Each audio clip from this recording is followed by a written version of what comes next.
فصل ششم. خانم‌های لانگبورن خیلی زود به حضور خانم‌های ندرفیلد رسیدند. خانم‌های ندرفیلد هم بازدیدشان را پس دادند. رفتار مطبوع دوشیزه بنت حسن نظر خانم هرست و دوشیزه بینگلی را بیشتر کرد.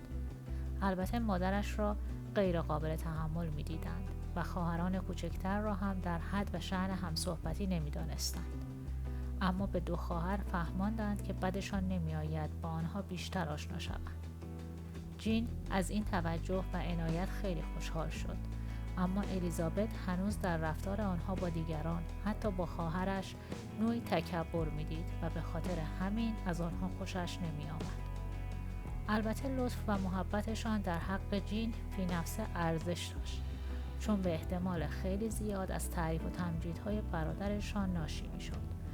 هر وقت که دیداری دست میداد کاملا معلوم بود که آقای بینگلی از جین خوشش میآید. از نظر الیزابت هم مثل روز روشن بود که جین دارد تسلیم احساسی می شود که از ابتدا به آقای بینگلی پیدا کرده بود.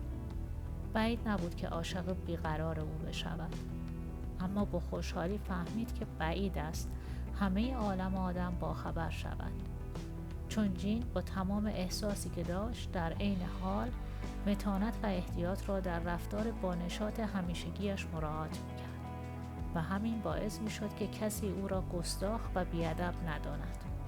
این را به دوست خود دوشیزه لوکاس هم گفت. شارلوت جواب داد: شاید بدم نباشه که آدم در چنین مواردی خودش رو جلوی بقیه نگه داره، اما اینقدر احتیاط کردن گاهی به ضرر آدم تموم میشه. اگه زنی با مهارت کامل احساس خودش رو از طرف مقابل مخفی نگه داره، شاید فرصت جلب توجه طرف مقابل رو از دست بده. در این صورت دیگه فایده‌ای نداره که هیچ کس قضیه رو نفهمیده باشه. در هر دلبستگی و علاقه‌ای هم قدردانی وجود داره و هم خودبینی، طوری که نمیشه با خیال راحت این چیزا رو به حال خود گذاشت. شروع کردنش راحته، کمی توجه طبعاً کافیه، اما کمتر کسی اینقدر دل و جرأت داره که بدون تشویق و رغبت واقعاً عاشق بشه. در 90% موارد بهتر زن بیشتر از چیزی که حس میکنه مهر و محبت نشون بده. بینگلی مسلماً خواهرش رو دوست داره، اما اگه خواهرت قدمی بر نداره و کمکش نکنه، شاید بینگلی هیچ وقت از دوست داشتن جلوتر نره. ولی خواهرم به اقتضای طبیعتش قدم برمیداره. وقتی من علاقه خواهرم به بینگلی رو تشخیص میدم، بینگلی هم قاعدتاً باید این رو بفهمه، مگر اینکه خیلی از مرحله پرت باشه. ولی الیزا، یادت باشه که بینگلی به اندازه تو خلق و خوی خواهرت رو نمیشناسه. ولی اگه زنی به مردی بی‌اعتنا نباشه و برای پنهان نگه داشتن احساساتش کاری هم نکنه، مرد خودش باید تشخیص بده. اگه یه چیزایی ببینه، خب باید هم تشخیص بده. البته بینگلی و جین همدیگر رو کم نمیبینن، اما هیچ وقت هم پیش نیومده که چند ساعتی با هم باشن. تازه همیشه توی جمع‌های بزرگ همدیگر رو میبینن و اصلا نمیتونن تمام مدت با هم صحبت کنن. جین باید از هر نیم ساعتی که گیرش میاد استفاده کنه و محبت اون رو جلب کنه. وقتی خیالش از اون راحت شد، اون وقت فرصت داره تا هر قد دلش میخواد عاشق‌تر بشه. الیزابت جواب داد: موقعی که چیزی مطرح نباشه جز این که شوهر درست و حسابی گیر آدم بیاد، فکر تو فکر خوبیه. من اگه میخواستم شوهر پولدار پیدا کنم یا اصلا شوهر کنم، همین کار رو میکردم که الان گفتی. اما جین چنین احساسی نداره، نقشه و برنامه‌ای نداره، در عین حال خودش هم مطمئن نیست که چقدر علاقه داره و اصلا عاقلانه است یا نه. 2 هفته بیشتر نیست که بینگلی رو دیده. 4 دفعه در مریتن با اون رقصیده. یه روز هم اون رو توی منزلش دیده. بعد هم 4 بار در جمع با اون غذا خورده. خب اینا اصلا کافی نیست تا به شخصیت اون پی ببره. اینطور هم که تو میگی نیست. اگه فقط با اون غذا خورده بود، فوقش میفهمید که اشتهاش خوبه یا نه. یادت نره که 4 شب با هم بودن. توی 4 شب خیلی چیزا دستگیر آدم میشه. بله، توی این 4 شب هر دو فهمیدن که 21 رو بیشتر از فلان پوکر دوست دارن، ولی در مورد چیزای مهم دیگه فکر نمی‌کنم مطلبی دستگیرشون شده باشه. شارلوت گفت خب من از ته دل برای جین آرزوی موفقیت میکنم. به نظر من اگه همین فردا هم با اون ازدواج میکرد همونقدر احتمال خوشبخت شدن داشت که 1 سال دیگه. اون هم بعد از کلی سبک سنگین کردن اخلاق و شخصیت اون. خوشبختی در ازدواج کلاً به بخت و اقباله، حتی اگه خلق و خوی طرفین کاملاً برای اونها شناخته شده باشه یا اصلاً عین هم باشه. هیچ معلوم نیست که به سعادت میرسن یا نمیرسن. تازه بعدش با هم اختلاف پیدا میکنن و هر کدوم به نحوی دلخور میشن. از عیب و ایرادهای کسی که قرار عمرت رو با اون سر کنی هر چه کمتر بدونی بهتره. منو به خنده میندازی شارلوت. درست نیست. خودت میدونی که درست نیست. خودتو حاضر نیستی این شکلی عمل کنی. الیزابت که مدام فکر میکرد آقای بینگلی از خواهرش خوشش آمده، هیچ خبر نداشت که خودش رفته رفته مورد توجه دوست آقای بینگلی قرار گرفته است. آقای دارسی اول او را زیاد قشنگ نمیدانست. در مجلس رقص وقتی به الیزابت نگاه کرده بود چنگی به دلش نزده بود. دفعه بعد هم که الیزابت را دید فقط دنبال عیب و ایراد گشت. اما همین که به خودش و دوستانش گفت که جذابیتی در قیافه الیزابت نمی‌بیند، متوجه شد که در حالت زیبای چشم‌های سیاه الیزابت نوعی هوش و ذکاوت فوق‌العاده موج می‌زنند. بعد از این چیزهای دیگری هم در الیزابت کشف کرد که به همان اندازه باعث خجالتش شد. با نگاه عیبجوی خود انواع و اقسام عیب و نقص در الیزابت پیدا می‌کرد. اما در عین حال مجبور میشد اعتراف کند که اندام و شکل و شمایل الیزابت ظریف و خوشایند است.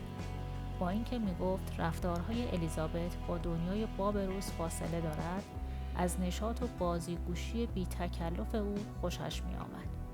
الیزابت از این تغییر عقیده پاک بی خبر بود. از نظر الیزابت آقای دارسی همان مردی بود که هیچ جا محبوب نبود و الیزابت را هم آنقدر قشنگ نمی‌دانست که قابل باشد تا با او برقصد. آقای دارسی می‌خواست الیزابت را بیشتر بشناسد و برای اینکه یک قدم جلوتر برود و سر صحبت را با او باز کند به حرفهای الیزابت با دیگران گوش سپرد. الیزابت متوجه شد. همه در خانه سر ویلیام لوکاس بودند که مهمانی بزرگی داده بود. الیزابت به شارلوت گفت منظور آقای دارسی چیه که به صحبت‌های من با کلونل فورستر گوش میکنه؟ این سوالیه که فقط آقای دارسی میتونه جوابش رو بده. ولی اگه باز همین کار رو بکنه حتما به اون میفهمونم که من میدونم دنبال چه چیزیه. با نگاهش همه چیزو مسخره میکنه. باید خودم رو درباسی رو بذارم کنار وگرنه ممکنه کم کم از هیبتش بترسم. کمی بعد آقای دارسی به طرفشان آمد بدون آنکه ظاهراً قصد صحبت کردن داشته باشد. دوشیز لوکاس به الیزابت هشدار داد که آن حرفها را به آقای دارسی نزند، اما همین باعث شد که الیزابت بیشتر تحریک بشود. این بود که رو کرد به آقای دارسی و گفت آقای دارسی، به نظر شما من همین الان که داشتم سر به سر کلونل فورستر میذاشتم تا یه مهمونی رقص در مریتن بده خوب از عهده بر نیومدم؟ با شور و حال تمام، ولی خب این موضوعی که هر خانومی رو به شور و حال میندازه. کم لطفی میکنید. دوشیز لوکاس گفت حالا وقتش رسیده که ما از خانم چیزی بخوایم.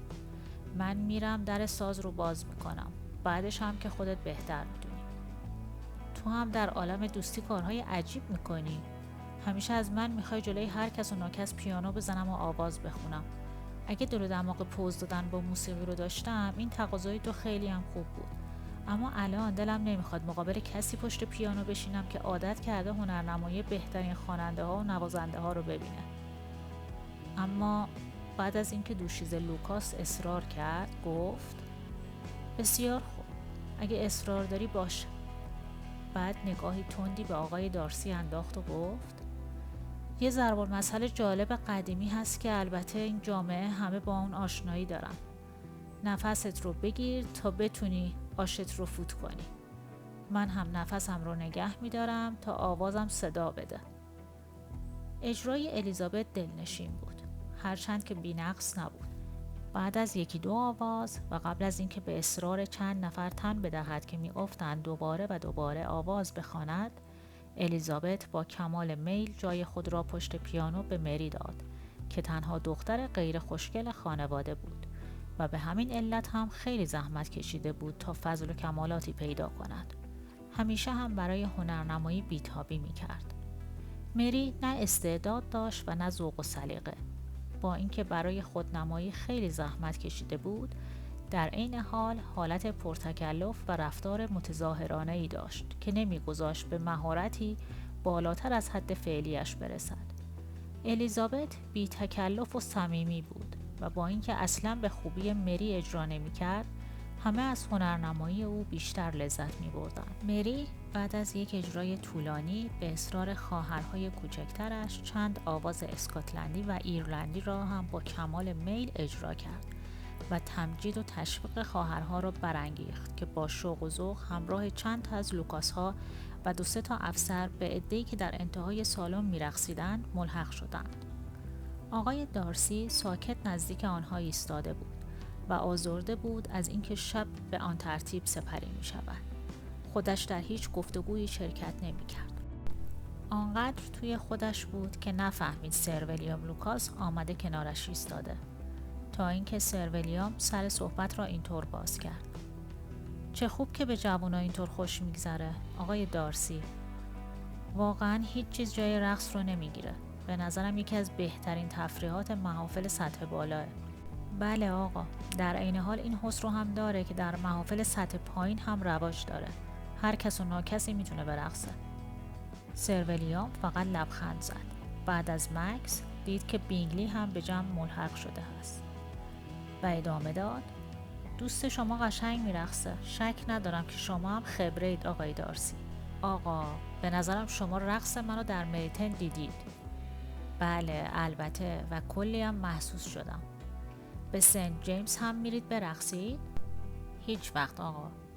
فکر نمی کنید که خوب باشه افتخار بدید و رسم محل رو به جا بیارید؟ اگر بتونم این افتخار رو به هیچ محلی نمیدم. شما در شهر خونه دارید؟ بله؟ آقای دارسی سرش را تکان داد. من یه وقتی در فکرش بودم که برم شهر زندگی کنم. آخه من به محافل سطح بالا علاقه دارم، اما مطمئن نبودم که آب و هوای لندن به مزاج لیدی لوکاس بسازه. مکس کرد به این امید که جواب بشنود، اما مخاطبش دل و دماغ جواب دادن نداشت. همین موقع الیزابت به طرف آنها آمد و سر ویلیام فکر کرد کاری کند که به مذاق زنان خوش بیاید. این بود که خطاب به الیزابت با صدای بلند گفت: دوشیز الیزای عزیز، شما چرا نمی رقصی؟ آقای دارسی، اجازه میخوام این خانم جوان رو به عنوان یک همرقص عالی خدمتتون معرفی کنم. وقتی این همه زیبایی در برابرتونه، مطمئنم که دیگه نمیتونید امتناع کنید. بعد دست الیزابت را گرفت و خواست در دست آقای دارسی بگذارد که البته آقای دارسی اصلا بدش نیامد، اما الیزابت زود دستش را پس کشید و بدون رو در بایسی به سر ویلیام گفت: آقا اصلا نمیخوام برقصم. نباید تصور کنید که من به خاطر پیدا کردن همرقص به این طرف اومدم. آقای دارسی با نهایت ادب و نزاکت از الیزابت تقاضا کرد که افتخار بدهد، اما بی نتیجه بود. الیزابت تصمیمش را گرفته بود. سر ویلیام هم هرچه گفت تصمیم الیزابت عوض نشد که نشد. شما خیلی عالی میرقصید دوشیز الیزا و کم لطفیه که از دیدن رقص شما محروم بمونیم. شما خیلی عالی میرقصید دوشیز الیزا و کم لطفیه که از دیدن رقص شما محروم بمونیم. جناب ایشون هم کلن از اینجور وقت گذرونی ها خوشش نمیاد، اما قطعا مخالفتی نداره که نیم ساعتی ما رو محسوس کنه. الیزابت با لبخند گفت: آقای دارسی یک پارچه ادب و نزاکتن. البته با چنین مشوقی دوشیز الیزای عزیز تعجبی نداره که اینطور گشاده رو باشن. آخه چه کسی از چنین هم رقصی بدش میاد؟ الیزابت با شیطنت نگاهی انداخت و رفت.